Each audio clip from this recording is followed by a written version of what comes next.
Welcome to the Startup Grind.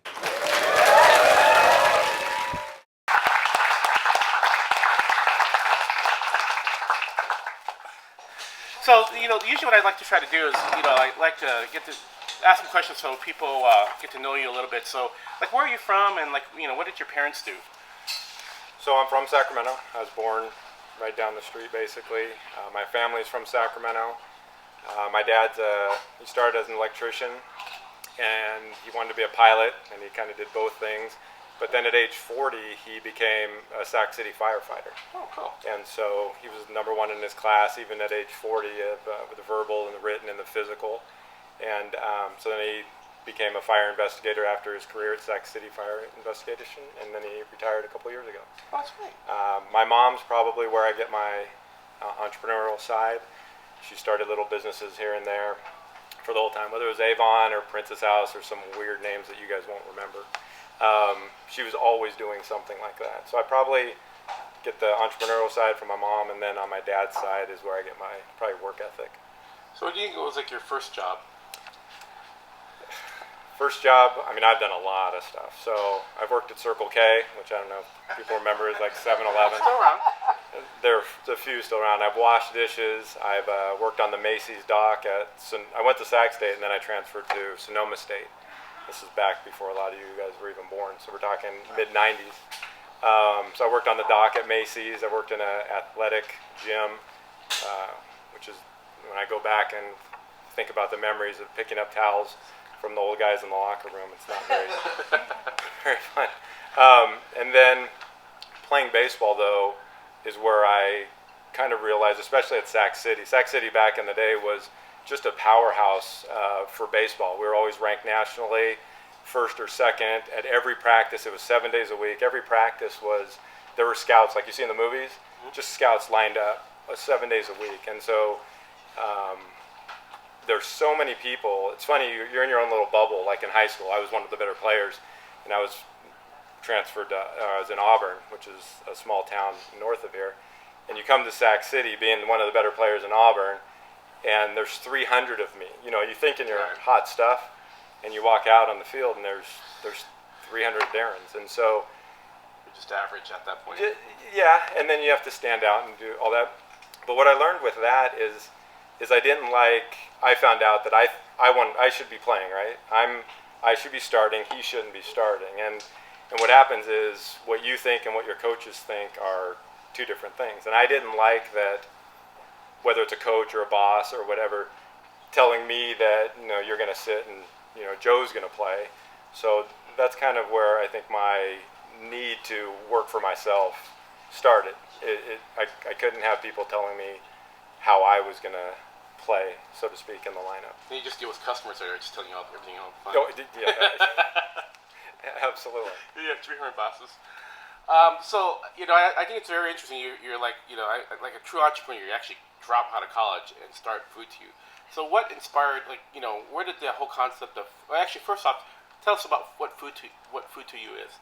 So Food to You, before Caviar and DoorDash and Postmates, I dropped out of college in '93 and started Food to You in a garage in Citrus Heights. And Food to You is a restaurant delivery service, meaning we contract with local restaurants that don't deliver and deliver a last mile to the customer. And back in the day, it was a nightmare. There were all the technology. There was no apps, no online ordering. It was we'd mail a catalog of 35 restaurants like Chili's and whatever to the houses. They would call our call center in a garage. We'd answer the phones, take their order. Oh, yeah. Well, I was out driving at this point. So we'd take the calls, write down the orders by hand. We did have a computer system, put them in the computer, call the restaurant, place the order, and then dispatch a driver. And it was a nightmare. Ran credit card by hand, which is completely illegal. But we just did it's not being filmed, so it's okay. Just avoid that out. So, we did everything the hard way. And everything was old. And driving was with two-way radios. Now it's all app-based, and you can track drivers. So it's completely different. So I started that in a garage. My partner. So before you, how did what inspired you to start it? And how, to me, it's a big thing to decide to drop out of college. So it was easy not easy, but So I played baseball. I quit Sac City. It was an argument with the coach. I had a full ride to Fullerton. I gave up on that because, I was 18 or 19 and stubborn. Finished out my baseball career. Was about to sign with Milwaukee Brewers, a minor league contract. Was playing in the summer league in '93 at Casumnas. That day I was supposed to sign a contract as just with the Brewers. Broke my leg at Casumnas. It was a compound fracture. My leg bent. The bones came out. And that was it. I mean, I was done. So for me, I needed to, I'm not sure, a lot of you guys are here, and so you're probably interested in starting your own business or startups. I think that for me and for a lot of people like me is you have to kill me to stop doing what I'm doing. And that was a way that I would have continued. I would have been the old guy in the minor leagues making $500 a month. Just, I can do this, I can do this, I can do this. So breaking my leg, that was it. Baseball was done. I could not play again. Do you think that was a good thing, or do you think... It was absolutely. There was a turning point for me in my life, and as you look back and you do things, was quitting Sac City with like the national manager and all the things that went along with that. Quitting Sac City and then breaking my leg, because when I broke my leg, my ex-girlfriend from college called me and said, and I always read Entrepreneur Magazine. She called me and said, "How are you?" I said, "Well, not good. I just broke my leg." She goes, "What are you going to do?" I go, "I don't know. I'm just reading Entrepreneur Magazine." And she goes, "You should start one of those food delivery things that was out at Santa Rosa." And I go, "Okay." So I flipped to the back, and it had a little catalog for $89. And I said, "Hey, Mom, I need your credit card." And so I ordered the book, and as my leg healed, which took about 6-7 months, I read up on it, and all my friends played baseball. I mean, we were at a pretty high level. And so when my buddy came back from playing with California Angels, which is Anaheim Angels now, he got released. I said, "Hey, you want to start a restaurant delivery service?" We took out a loan from my mom for $21,000, $10,500 each. My mom made us pay it completely back. So it wasn't a gift, unfortunately. Form of venture capital. Yeah, exactly. So we started in a garage when he came back, and we signed up some restaurants, and that's how we started delivering food in Citrus Heights. So what year was this? And it was 93, 94. Yeah, because I was actually thinking when I saw that, there was no technology. Yeah, none. So that was like... The phone. The phone. Faxes weren't even... Restaurants were like, "Can we fax an order?" Huh? So faxes started coming to play a little bit later, which made it easier for the computer system to eventually send orders by fax to the restaurants. Now there's tablets and everything. So you were kind of like, in some ways, it's like really advanced for that era. This whole like kind of gig economy in a way, or not gig, but basically delivering. Yeah, no one was really delivering. You could either get pizza or Chinese food delivered. Right. I mean, that was really it. So it's in some ways it's pretty advanced, but the technology wasn't there. So but you've been doing it for like 20 years. Yeah. So like, so can you talk about how things sort of evolved, at least in terms of technology? Well, kind of fast forward over the years, like I said, we were running credit card by hand, calling in orders, and then faxes came into play, then email, then the cell phone happened really for us in 2000. That enabled us to go into different cities. We waited, I think it was Sprint that came out with Direct Connect. Mm-hmm. So instead of two-way radios now, we had cell phones that aren't smartphones, but we could communicate with drivers over state lines. So we opened Phoenix, and then I started acquiring different businesses. At that point, we acquired one in Santa Rosa and Reno, Salt Lake City. We started buying other companies that were doing what we were doing and make them a food to you, and took the entrepreneurial owner who had built their business, say in Reno.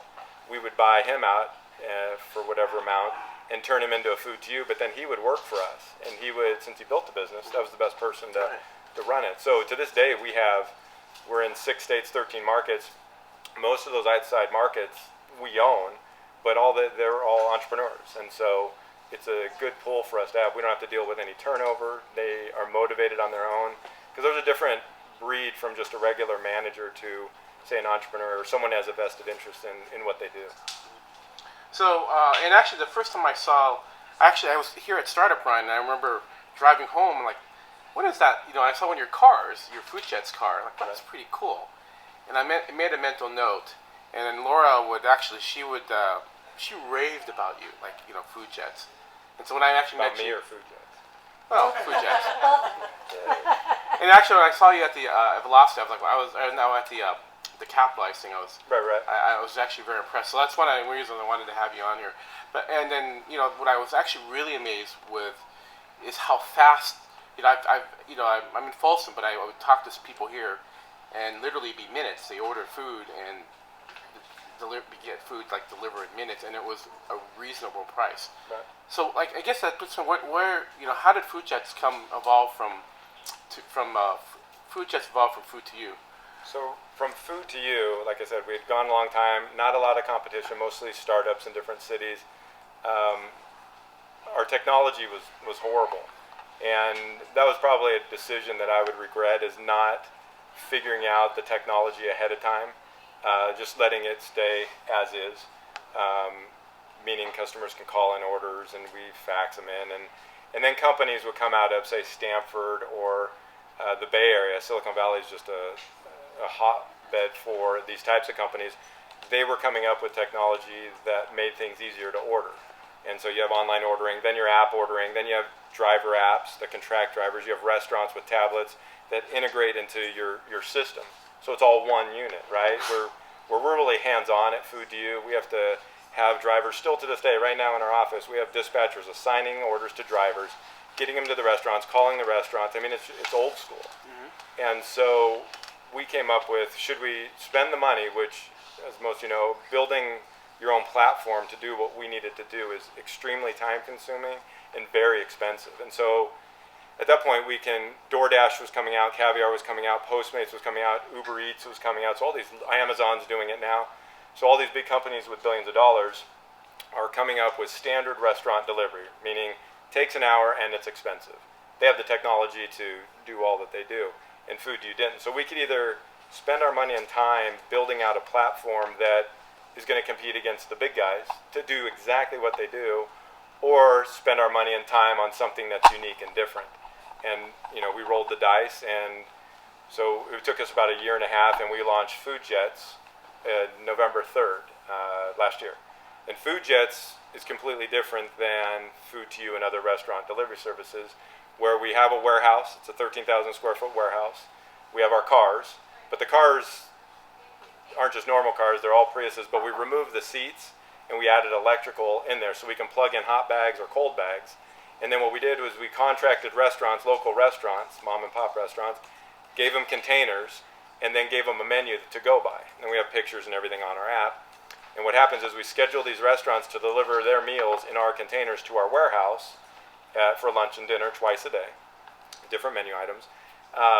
Drop them off, and the warehouse is a drive-through. It's really cool how it turned out. You've been. No, I'm actually not. I'm curious. Well, it's cool. Sorry you missed out. Anyways, it's a drive-through warehouse, so the owners come in, they drop off all their meals, they leave, drivers come in, they clock in, we put stuff into our software, and they load up their cars, and then they're gone. They drive to different zones in Sacramento. How much food does a car carry at one time? So we can carry up to about 120 items, so divided by X amount of entrees. So we carry like 7 items, whether it was a Mexican dish, an Italian dish, a Thai dish, and then at dinner it rotates. So they load up their cars, they drive out there, and then the system turns on. At 11, turns on and goes to 11 to 1:30, and at 5, it turns on and goes to 5 to 8:30. And the system just runs. I mean, Laura's ordered a bunch of times. You just open the app, push a button, and since the cars don't have to stop at a restaurant, and the meals are already prepared, and they're hot and cold, it's almost instant. I mean, you push a button and the car pulls up. Yeah. The one thing we did make the decision to do was not do door-to-door delivery, right? Take it from the door, park the car, and go to the door. That takes time, and if we need to be fast and give free delivery, we have to be super efficient. And so we decided on curbside. And so the process is you open your app or go online, push a button, literally it takes 2 seconds. The order goes to our system, finds the closest driver with the correct inventory, and routes it to the customer. At that point, when a driver accepts it on their driver app, the system texts the customer saying, hey, we're on our way, track us, so the customer can track the driver on the phone. And then when the customer, it's really cool, and we call it the 2-minute curb call and curb text. When the system recognizes the driver's 2 minutes away from the customer, we're curbside. So it texts and calls the customer. I should play it maybe a little bit later. The curb call. And it's all a jet themed, right? Our name's FoodJets. Our cars look like jets. They're called jets. Our drivers are pilots. Our warehouse is a hangar. And everything's about speed. and fast. And so what happens is you get your text, you walk outside, and there's the car. It pulls up, hands you your meal, hands you a beverage. It's cold or hot, depending on what you order, and we're done. And now we're off to the next delivery. So, we had, in the first 6 weeks, we had 2,000 customers. We had already hit 2,000 orders, I believe, deliveries. And every day we were signing up anywhere from 50 to 150 new customers. So it was going really well. People see the cars, they're excited. We are a volume-based business, meaning you guys, I talked about the warehouse, the cars. I'll step back a little bit and say we have employees. So everybody in our space these days are independent contractors, including Food to You. And so with that, I think you have a lower standard of drivers. And with FoodJets, we wanted to stay above board. We wanted to do it right, pay employees, and it turned out that was a good move for us because our drivers were spot on. We had 0 driver problems. However, our payroll was a tremendous amount more than having an independent contractor. So, you weigh the option. So we have the warehouse, inventory, leftover, we have payroll, and then we have the fleet costs. So we have a lot of overhead, and we had very little funding. We have a couple investors, but I'm not like a startup in Silicon Valley where they're throwing $25 million at you. We didn't really seek a lot because I have another business that's funding it. But at some point, the overhead, we had to overcome our overhead. And that's, getting to the point where we are now. So, I actually, before you go there, so how did you, there's a lot of moving parts here. And when I look at, what you've accomplished, like, you got the software, you got the process, you get, drivers, like, can you tell how that sort of evolved? Yeah, it all evolved because of, where's our CTO, Veer? So our CTO, Veer's in back. So Veer Singh's our CTO. He takes all my wacky ideas and makes them reality. And how'd you guys meet? Because usually it's oh hard to my find a goodness, CTO. you really want. So yeah, normally a CTO you're gonna find at a high-level website, or you're gonna meet through events like this or whatever. So Food to You was horrible technology, and I made the decision to jump to a software platform to compete with the new technology. One of the worst decisions of my life, except that's how I met him. So we jump over, we move 1,500 restaurants, our entire revenue stream onto this platform. The guy's name is Doug, and probably not the best decision I made. So we move everything over, and we flip the switch, and it failed. And we jump back the next day to the old software. Fine. We then made the decision again to do it 2 weeks later. Mind you, he flew out from Maine to be here during the process. We flipped the switch. Kind of worked, kind of didn't. We decided to stick with it. About 6 weeks into it, too far to turn back, right? We're already on the same platform. All the restaurants are switched, drivers are switched. He runs out of money. And didn't tell me this. The developer of your software. The developer of our software runs out of cash, and he's in our office here. Still, 6 weeks later, and he has a family and everything. I told him he can't leave. I don't know if it was a hostage situation, but I said, you can't leave. We got to fix this because things weren't working like it should, and we're losing orders and losing money. And he tells me, Darren, I have some bad news. I ran out of money. I go, okay, well, how much do you need? So we start funding his whole company because it's too late to go back. Right. And it's weird to be in a situation, I've been in a situation several times where everything you've done, for me, I make my own money and I pay for my family. And then we have about 40 team members now that they make their money through us. They've been with me 10, 15. My general manager is 38 years old, and he's been with me for 20 years. So he started when he was 18, and I was like 24. So we have families to support. So you could just feel it. I mean, you could just feel the system going down. The thing would just quit. It'd be 6 o'clock. We'd have 400 orders on the screen, and they disappear. And it doesn't come back for an hour and a half. And then Doug scrambles and brings it back. You can imagine the volume of calls and mad customers. It was a nightmare. So one night the system was going up and down. Actually, where was the system? It was a cloud-based, or did you actually have servers? No, it was web-based application. Okay. Because I know a guy. Yeah.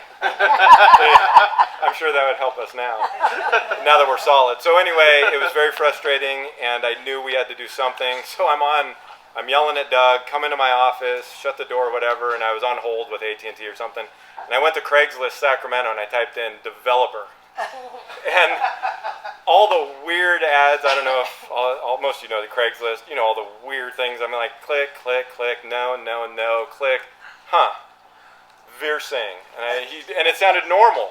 And so I call it, and he's all, yeah. I'm all, how are you? He's all, good. What can I do for you? I go, hey, I talked to you about development. Long story short, he comes in the next day. I tell him about our problems. Him and Doug work a deal that I kind of brokered on my behalf. He gets part of Doug's company. He fixes the stuff, spends 3 months fixing it, probably $25,000, $30,000 of his own money, and then Doug moves back to Maine. So he fixes the problem, and Doug hoses him. Doug then kicks him out of the software, takes over himself. I can't really do anything about it because Doug has me, right? I need the software now.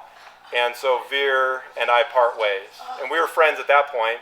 He really did a great job. Like I said, he saved me. So then I think of FoodJets, right? FoodU is doing its thing, it's solid. And I think of FoodJets, the platform we have now. And so I call Veer and I go, hey, it's Darren. He's all, yeah, because his wife probably wasn't too happy in him losing money and spending Christmas in a closet fixing our stuff away from his family. I go, I have another idea. He goes, really? I go, can you come in? So he comes in on like a Monday at like 8 p.m. and I whiteboard it. And he sits there and he thinks and he goes, all right, I'll have an answer for you if I want to do this by Friday. So he, who's insane, stays up all night, looks at all our competitors, their platforms, the systems. There was another company similar to FoodJets called Spoonrock. He took them apart. He knew everything that they did. And he calls me like 8 in the morning and says, hey, I'm coming over. I go, it's not Friday.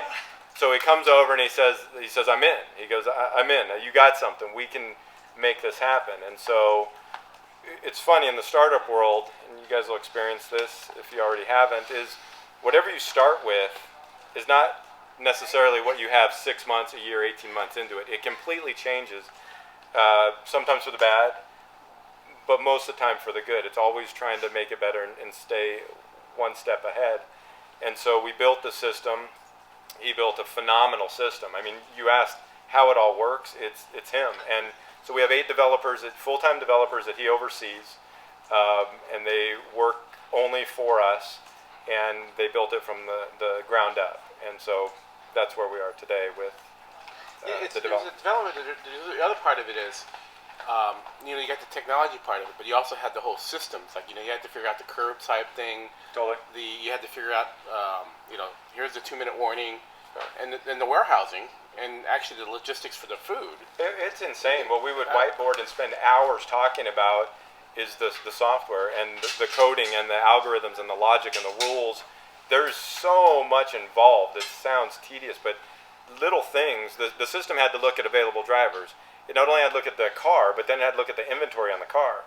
And then if we move drivers from zone to zone, it would remove the inventory from it and put it to another zone so the customers can see the actual inventory. And then run times, right? It's mapping drivers, pulling the closest drivers, routing and logistics is huge. That's interesting. So that you actually have real-time inventory. So if you ran out of pizza, it would say sold out.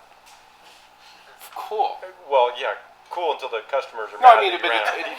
But it's interesting. Like you have that real-time data. Well, and that's the thing. It's with what we're trying with FoodJets is we only have a certain amount of items, and that was a big overhead cost because we weren't. Some days we were great at it, where we want to sell out in the last 30 minutes. So FoodJets, the last 30 minutes, we came up with Happy Half Hour. Happy Half Hour was to blow out the inventory at 30, 25, 50% off, so we would have 0 left over. Any leftovers, so everybody can feel good, we donated to Sacramento Food Bank and Family Services.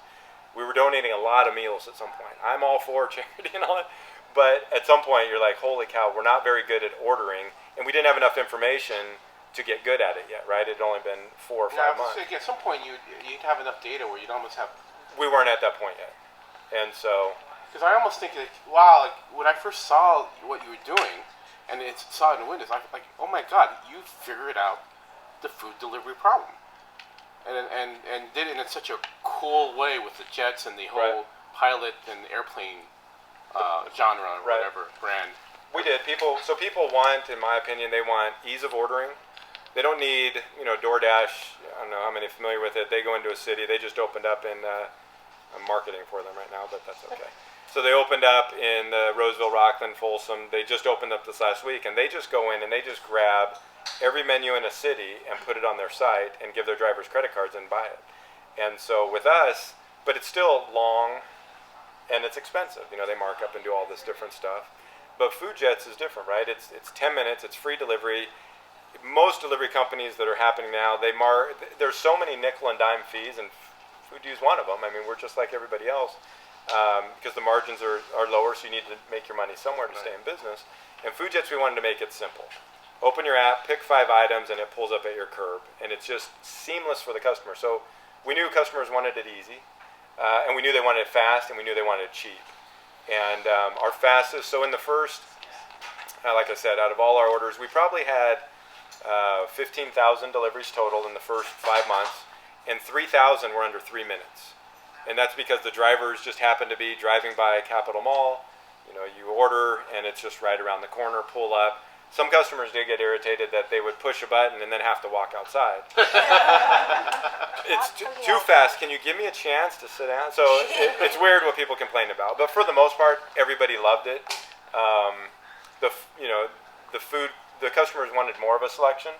Not that they need 300 restaurants to choose from, because that's overwhelming, but a little bit more of a variety. And so I don't know if you want to talk about I guess at this the next step. I think this leads. So like I said, in my mind, what I saw you did is because I've seen it. I've seen like other food companies, and it's if you order pizza, it's like even from that it's a long time for you to order. Even from Domino's, it's right. $3 and 50 minutes to 75 minutes. It's a long, and it's Domino's, and it's expensive, and not that great sometimes. No offense to the Domino's lovers. So I felt like you solved the problem, but let's talk about the pivot and the pivot you had to do. So what we did, we learned that our customers loved our app. They loved the speed. They were fine with curbside. Going into curbside, no one had really done it, and especially Sacramento, where it's cold in the winter and rainy, and then in summer when it's hot. And so our whole thing was we were betting on they're going to go outside when it's hot, and they're going to go outside to the curb when it's rainy. And the first rainy day, we're like, all right, here it is, system's turning on, and those were our busier days. So I was surprised that they were willing to walk 20 feet in the rain or the heat, but they were, and they didn't mind that at all, rather than picking someone to go door to door because it's longer and more expensive. So we learned that was good. We learned that they wanted more variety. They loved the app, they loved the online ordering, they loved the driver tracking, they wanted it cheap, but for me, at this point, we want to scale a company. We don't want to just stay in Sacramento. Not that staying in Sacramento is bad, but to compete with the big guys, you got to scale a business. So we knew coming into this that this was our test. We're going to open the 4 zones, which is downtown, midtown, East Sac, Arden, and Natomas. Let it run, tweak it, fine-tune it, and scale the heck out of it. I mean, that's what we want to do. Expand throughout Sacramento, and then move into San Jose, How many Denver. cars did you have in each zone, out of curiosity? We had up to 10. So we had 10 in our, not per zone. At some point, I take that back. Sometimes we would close areas because downtown was so busy, we would funnel all the drivers into downtown. So if you open an app at that point in Natomas or Arden or East Sac, it said, our jets are refueling, be back soon.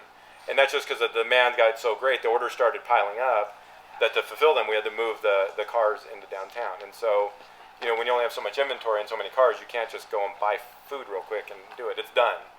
And once the orders are done and the system's done, then we're ready to go for dinner. But, like I said earlier, our overhead was huge. We had the warehouse, leftover costs, we had the fleet, and then we had employees. And so we knew we had to make a decision 6 months in, which was June 30th. What do? Can we scale this business, or are we going to run out of resources while we're trying to do it? So, like most businesses, and I said you have to change, we decided to pivot. And so on June 30th, we paused FoodJets. We had a lot of upset customers.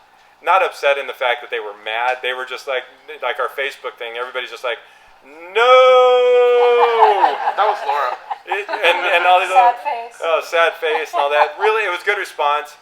And what we decided to do was came up with a kind of a hybrid model between Food to You and FoodJets. More on the FoodJet side because we still need to stay fast. But what we're going to do is we relaunched the system that Veer's building an entirely new system from scratch with our team on the new model. The new model is our message, if you go to our website, is restaurants delivered in as little as 10 minutes. And so we're still going to have speed because it's in our name, it's in our branding. We're going to pick up from select restaurants in a small delivery area and deliver curbside. And so there'll be a small delivery fee, and not the $5, $6, $10 that you see now from other services. There'll be no minimum order, so if someone wants a sandwich picked up and delivered, done deal, we'll do it. And then let the system run. And in Sacramento, it was kind of an overwhelming surprise to me how many restaurants wanted to be a part of it. We're not going to put 1 million restaurants in like these other companies. We're going to have select restaurants, maybe 1 or 2 restaurants in each category. So 2 Chinese restaurants, 2 Mexican restaurants, a pizza place. We have some really unique restaurants that bought into providing us meals super fast. Now these are regular meals. So if you order, they make, we deliver. So immediately you're going to get fresh meals that were just made, delivered curbside in a matter of minutes. Then that leads us to another thing. What else can we deliver? Since we're delivering that fast, so we signed up the Trade Coffee Shop, right? So you can get your Frappuccino delivered curbside in a matter of minutes. Our goal is, in 10 to 20 minutes. It won't melt because it was just made and delivered like a regular to-go order. Then we're also building in, Veer loves all these ideas we come up with, is FoodJets Market. So FoodJets Market will be a really dialed down version of like Amazon Prime. Amazon Prime has 50,000 items. FoodJets Market is going to have 400 items where we contract the local market. And if you want Pepto-Bismol, if you want a 6-pack of Coke, ice cream, TV dinners, whatever they have at that market, you'll open up your app or go online, and there's the categories. You click it, there's pictures, and you can get it. You can get ice cream, a loaf of bread, some pet food, delivered to toilet paper, delivered to your curb in a matter of 10 to 20 minutes is our goal. And so that's what we're trying to build on, and we start testing next week, and then we launch September 27th. And so instead of having 7 items, you'll open your app or go online, and you'll have 10 to 25 restaurants that you can pick, see their menu. There won't be as many pictures, but you can order it, tap it, and then there we go. We will take longer. We'll be a little bit more, but we think we'll be half the time that it is now and half the cost that it is now. And that's what we're trying to build. And so we'll launch the 4 zones. Immediately we want to get to all the cities around Sacramento. There's 10 zones total, and then immediately go to our San Jose area. Because with Food to You, we're pretty thick in the Bay Area. And then our goal is to turn Food to You into FoodJets in all our markets. But we have to test here, make sure it's viable, expand here, and then move. So you mentioned some, it seemed like when I saw with, I felt like you solved the problem of the fast, Right. inexpensive. Were you getting any traction with investors, or were you able to present to any investors? It was just looking at where we were kind of financially. We have a lot of investors on the sidelines. Some of them are chicken, which you can have that conversation with them about, give me your money, I know what we're doing, we're going to make this happen.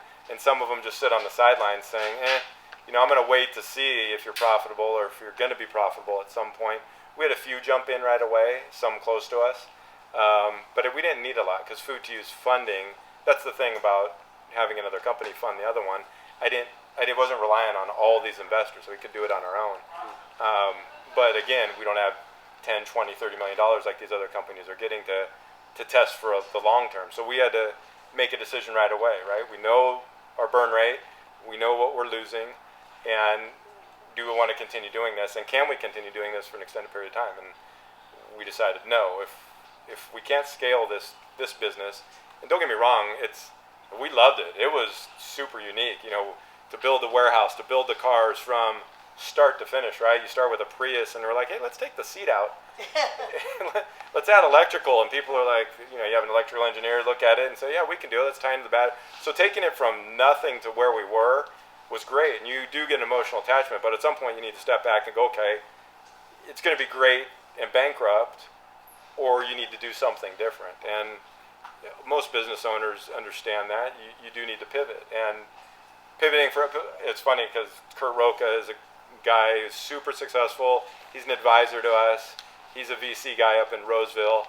And I was telling him about this, and he goes, you're just going to need to pivot. And, really? I go, no, let's run both companies at the same time, and let's see what the customer's like. And he goes, why? What's the point? So, some entrepreneurs, and I'm included, kind of go, we know it all. We know what we're doing. I've been doing this a long time. And when I step back and talk to a lot of my team and listen to outside people, it was nice to kind of go, okay, because pivoting was tough. It wasn't just, hey, let's just stop business. We just spent a year and a half, almost 2 years, tons of money, tons of time, and then we're going to pause it. But we learned a lot, and it was our reality. And so we decided to pause it, like I said, on June 30th. You're going to kind of redo the technology a little bit. Correct. And then you've got to, there's a business process where you've got to make arrangements or business agreements with all these restaurants. Correct. And then... So that wasn't, like I said earlier, we signed up, so we have our restaurant rep that was running around signing up restaurants. We had a lot of success. The restaurants had seen the cars. We told them that we wanted to be fast. We didn't want to be a typical delivery service. In a regular company, food delivery company, Food to You, we have 15 Mexican restaurants in Sacramento. Well, the revenue is then diluted by 15. Well, in FoodJets 2.0, if we have 2 Mexican restaurants giving us our Mexican meals in downtown, well, the revenue goes to 2 instead of 15. And so they really like that. A pared down menu, a pared down restaurant selection, and have them buy into making food fast. So the variable and the unknown for us is, can the restaurants make the food in the time that we need it? We'll find out. I'm thinking it's probably the reverse. They're going to deliver it to curbside. Correct. So the restaurant? Yeah. No, we stopped that. No. We're going to deliver curbside. No, the restaurant's got to bring the food to the car, right? We were going to do that, but we decided against that last week. Sorry. Oh, really? Yeah. Okay. So originally, to be fast, we were going to ask the restaurants to make the food. Veer was going to build the system that the tablet's integrated at the restaurant, and when the order goes to the tablet, restaurants accept the tablet. When the restaurant's done, they push a button to summons a driver. We grab the closest driver, and when the driver's 150 feet away from the restaurant, the tablet was going to ring and ask the restaurant to bring the food out to the car. I called it curbside to curbside. But jumping into it, getting a little deeper, if we have 7 orders at a restaurant on a Friday night and 5 cars pull up in front of the restaurant, what's the poor hostess going to do? She's going to stand there and freak out, right? I just don't. Okay. Because we'll have many or so. Parking and going into the restaurant we decided it's not going to do anything to us. We don't have an issue or time waste for the most part parking and getting into restaurants. Maybe in the downtown a little bit, but outside suburban areas, we just don't. There's plenty of parking. Walk in, get the food when it's ready. Like I said, we have tablet. Everything's integrated. So we know when the food's done, grab the closest driver. Driver gets the food and goes curbside to the customer. Okay. So that's the plan. Okay. All right. At this point, I'm going to go open it up to the audience for questions for Darren. Laura? So there was an article in the Business Journal last week or this week about FoodJets. Okay. And sorry if I missed it because I was tweeting, but right now your drivers are employees. Mm-hmm. And it said you were going to go to a different model for We're that? keeping employees. Okay. So obviously we're not going to have the vehicles, so we get rid of that cost. We're going to use drivers' own vehicles. We're actually going to pay drivers to wrap their vehicles. So we'll still have the branding. It won't be the uniform car fleet that we had, but we still have the branding on many different cars. So you'll still see drivers driving all around. The topper, you'll have the airplane topper still. It's lit up at night. Since we're curbside, you need to identify the vehicle coming at you, whether it's daytime or nighttime. So that'll be lit up for the customers to see. But yeah, they'll all be employees. So we're trying to continue to do it right. We'll see how that goes. Riley?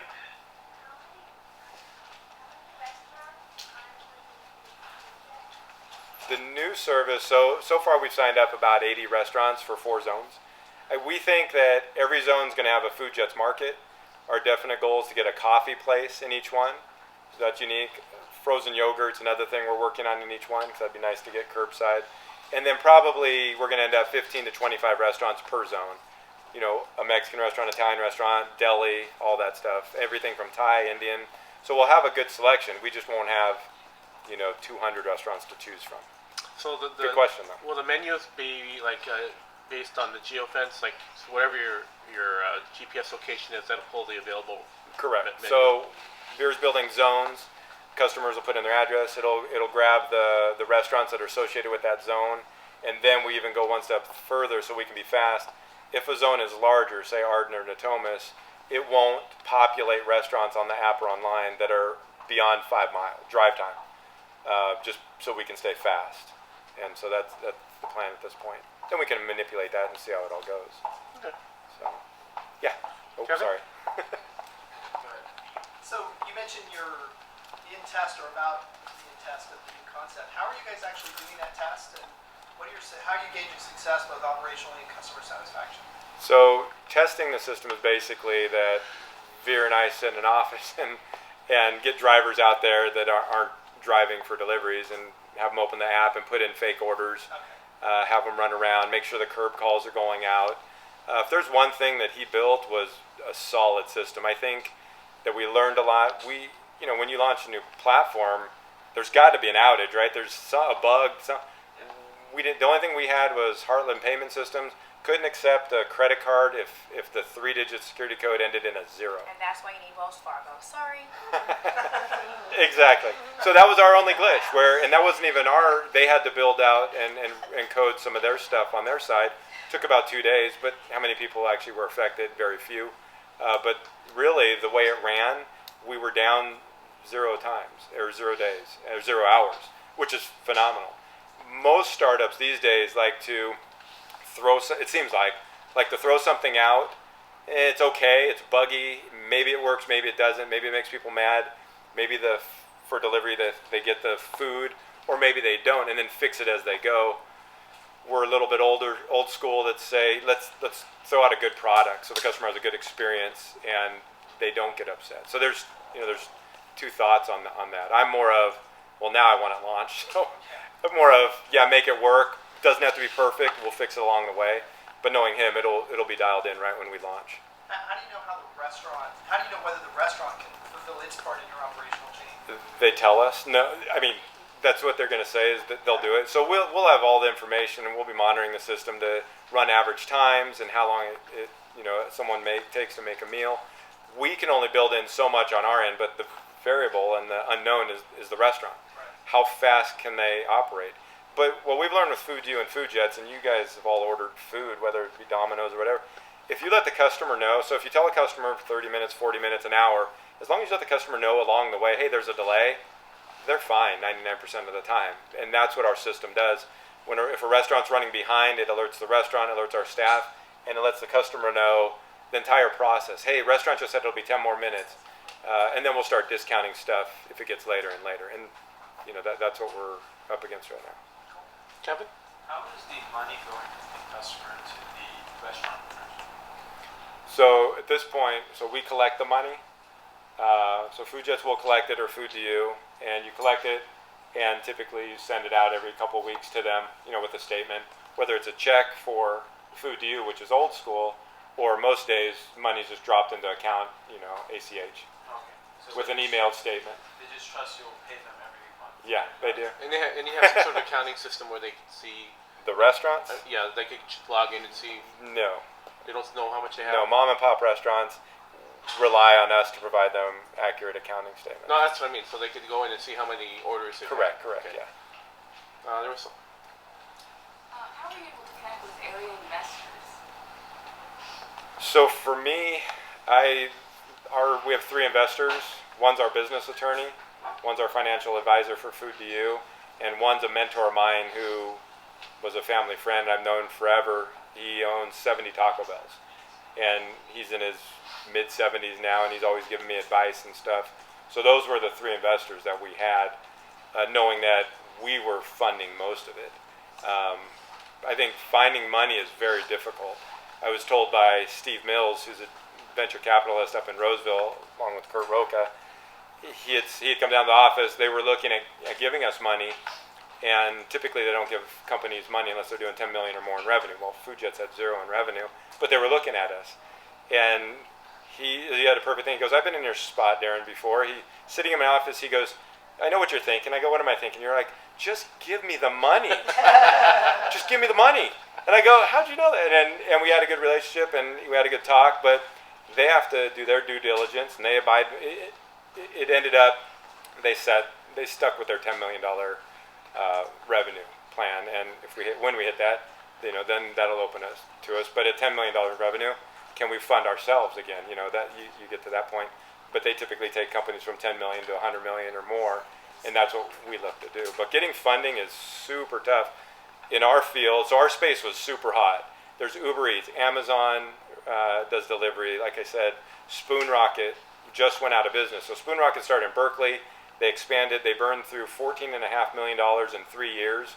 They were out of Berkeley, and they went away. So once that started happening, you can kind of sense, okay, the food delivery game is bloated, and then funds started drying up. I got not lucky, but we have another funding source with Food to You, so it makes it easier. But everybody in our space seems to think that funds are tightening up, except DoorDash just got $127 million like 2 months ago. So their total funding over the last 4 years is I think $186 million. So. Are you doing consulting for them? No. Oh, I thought you said that marketing or something. No, I just know about. Or you saying that in jest? Okay. Just in jest, yeah. Okay, gotcha. In the early stages of Food to You, what was your biggest obstacle, and how did you overcome it? The early stages was money. I was living off my tips. I mean, making no money. So every delivery I did, I was hoping we'd have tips. And we didn't have mandatory tipping back then, so customers would stiff you. And you're like, oh, how am I supposed to eat tonight? I can't even afford the restaurants that I'm delivering, to pay or to buy the food. So I think money for a lot of companies is it's sad, because you can only put in so much time. You need money. You need to figure out how to be profitable, and that's what a lot of companies now. I don't want to bash DoorDash, but Postmates is supposed to scale their company, and they're not going to make another dime for 2 more years, right? They're in all these cities. They have hundreds of millions, I think, in funding, and so they're figuring it out along the way. Well, I don't have hundreds of millions of dollars in funding, so we're going to figure it out here so we can be profitable right away before we scale. A lot of people scale and then, hey, how do we become profitable? And that's what happened to Spoon Rocket, right? They scaled, went out of business, and they burned through $14.5 million in a short time. That's actually what when I talk to our clients, it's like the nail it and scale it model. I mean, if you look at Uber or Airbnb, they focus on one geography, nail it, figure out the formula, then scale. That's our plan. I mean, we just don't have all the unlimited funds like these other companies, so we have to get it right before we move to other cities. And that's what I think that'll apply to a lot of businesses. And I think that's really the way to do it. Is to nail it. I think the term nail it and scale it. I like that. Yeah. There's a book on it. You should probably get a T-shirt. I should. Ryan, what's your question? Foods, absolutely. So our goal, now that we don't have all the overhead, is to launch FoodJets in Sacramento in the 4 zones, and then immediately get to Roseville, Rockland, Citrus Heights, and Folsom. That's the plan. We'll be your first customer. I'll give you a free delivery coupon code. Just one per customer. How do you know how much money you should hire? How do you know that? So what's nice about FoodJets is that we have Food to You. I have 50, 60 employees that are there in the call center. So the phone system just rings, and they take overflow calls. It is difficult, like when I think about the Food to You days, is you just get a feeling, right? If people are on hold too long, you see yourself getting busier, and you just add personnel, especially when you start getting complaints. But for FoodJets, we just absorb everything with my current staff. But like I said, with Food to You, it was just growing pains, right? The phones are always lit, and people are always mad, so you just need to staff more people. Kind of a old school thought, but that's the reality. Riley?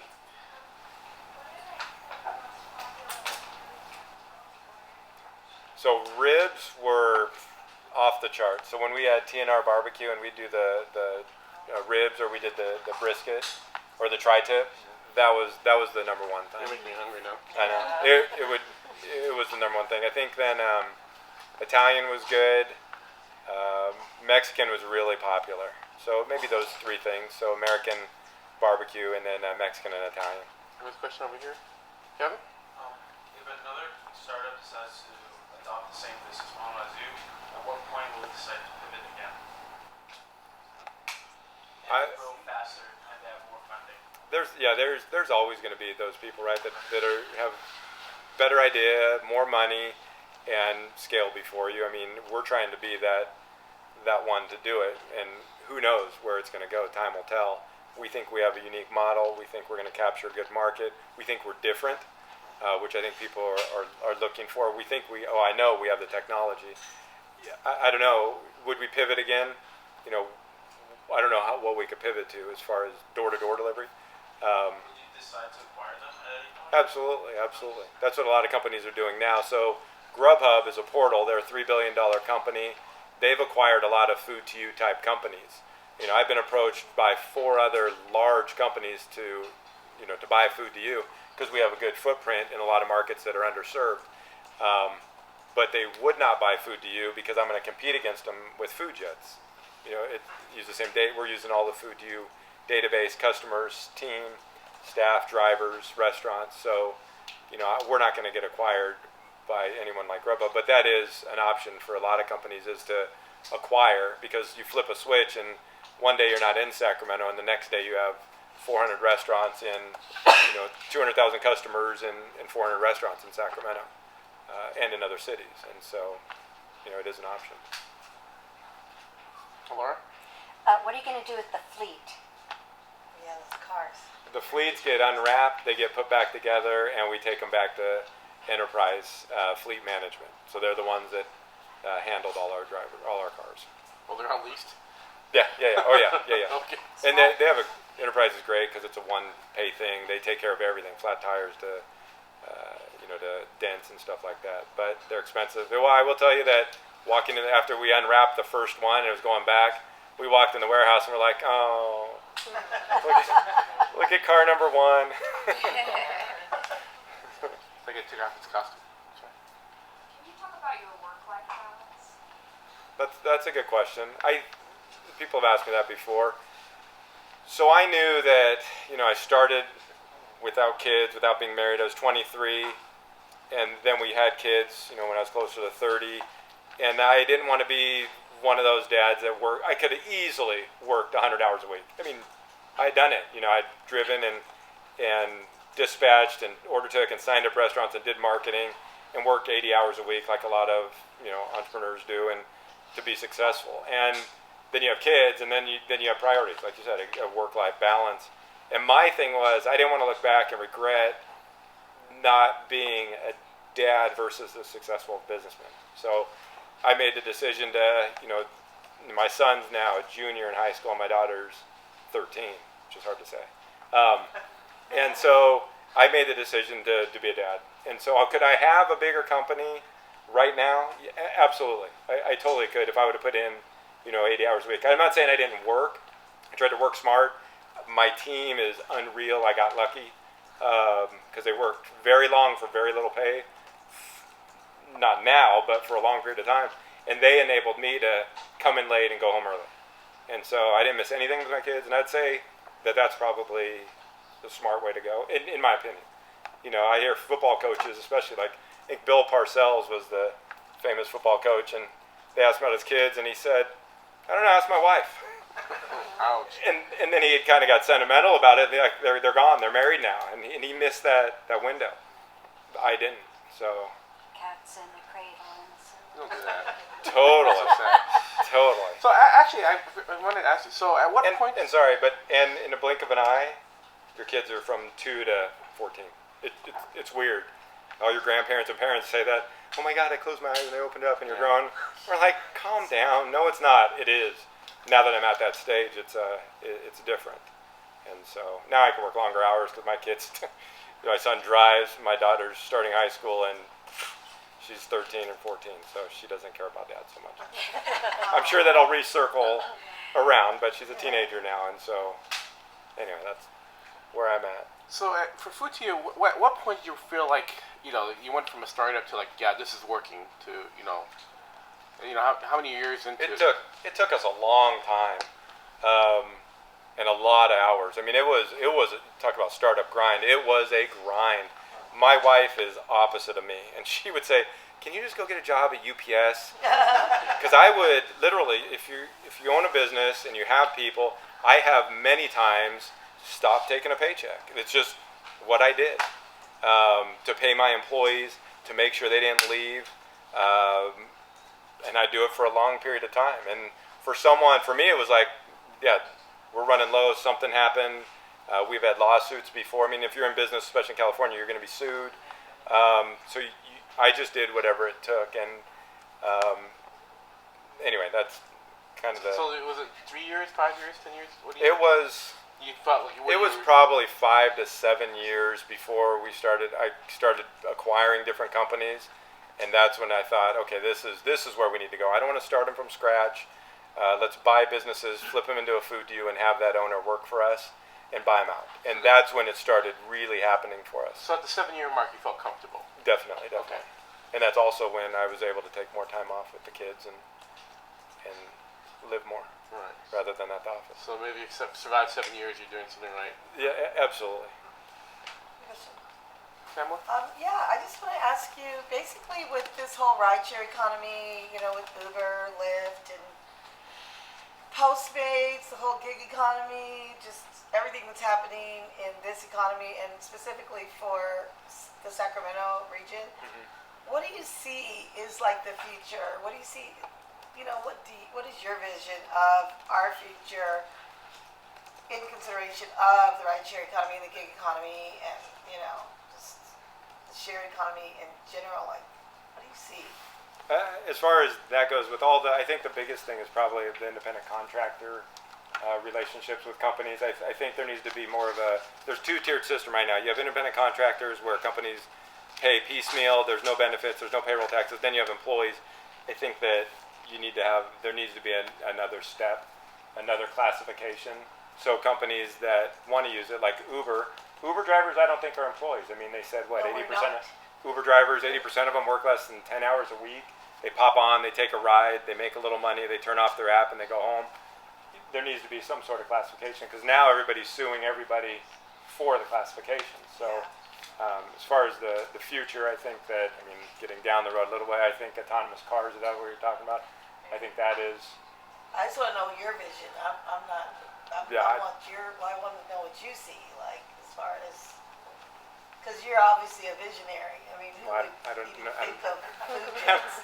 I don't know about that, but I see autonomous cars playing a big part in all delivery. You said driverless cars? Yeah, autonomous cars, the driverless cars. I think that's going to be the next big thing, especially for any students in engineering or something. I think that's definitely the wave of the future. I think that Uber's invested in it, and Lyft is invested in it, and everybody's going to have driverless cars, because if you get rid of your fleet of drivers, it stinks for the employees or the drivers, right? Because that's going to go away, and you're just going to summons a car. Well, think about delivery too, right? If we just have cars that are wrapped and you just summon a car with food in it, I don't know how that's going to look, but I do know that that's going to be. I think it's coming faster than people think. Yeah. And I think that's going to change a whole bunch of jobs and a whole landscape. I'm excited for it. Because my daughter's 14 and I'm not sure I want her on the road. I'd rather give her an app in a car where she doesn't have to drive. But, that's, if you had to ask me, I think the classification of employees and then maybe autonomous cars coming. Wow, thanks. All right, last question here. Wait. Okay, one back here and then one over. So we're talking about gig economy and having employees. Have you noticed sure you had to optimize car position? Have you noticed you have to do that less with the seasoned employees, so you can sort of let them go on their own? Absolutely. So the difference between Food to You drivers and FoodJets employees is night and day. We have constant turnover with Food to You drivers, and the reason is because they're self-employed. So if they do one delivery in 2 hours, they make the money for one delivery. FoodJets drivers, if they do no deliveries in 2 hours, they make an hourly rate. And I can't even explain the difference having employees. I can't explain in cost. It's a huge cost, but there is a huge difference between our Food to You drivers and our drivers at FoodJets. We had literally zero problems with drivers with FoodJets. People would apply. We weren't even running ads. We would get 2 to 10 applications a day from our website. Just people would see the cars driving by. They would apply. It looked like a fun job. They loved that it was employees. So I will say that a lot of the Food to You people that wanted to become FoodJets drivers, they liked the fact of being employees. Now they would have taxes and all that taken out, but they really liked to be a W-2 employee. Maybe It's a feeling of loyalty, security. The FoodJets drivers were on it. I mean, we'd have a meeting, everybody would show up early. They were excited. They would stay late. They would do extra stuff. All our feedback on the drivers from the customers are, your drivers are awesome. They're just fantastic. Besides a few speeding comments, we just chalked that up to the cars just looked fast. It really wasn't doing 50 miles an hour in your neighborhood. And then last question over here. Oh, well, I wanted to ask, in terms of the market mix between the food and restaurant delivery and the market delivery, kind of where do you see What do you the mean, two- market in delivery? terms of like of 100% of the company between the delivery for the restaurants and the fresh food versus the market piece and like the groceries? Oh, How do you see that kind of breaking out? I think it's going to be a Yeah. small fraction of it. Uber launched something a few years ago called Uber Essentials in Washington, D.C.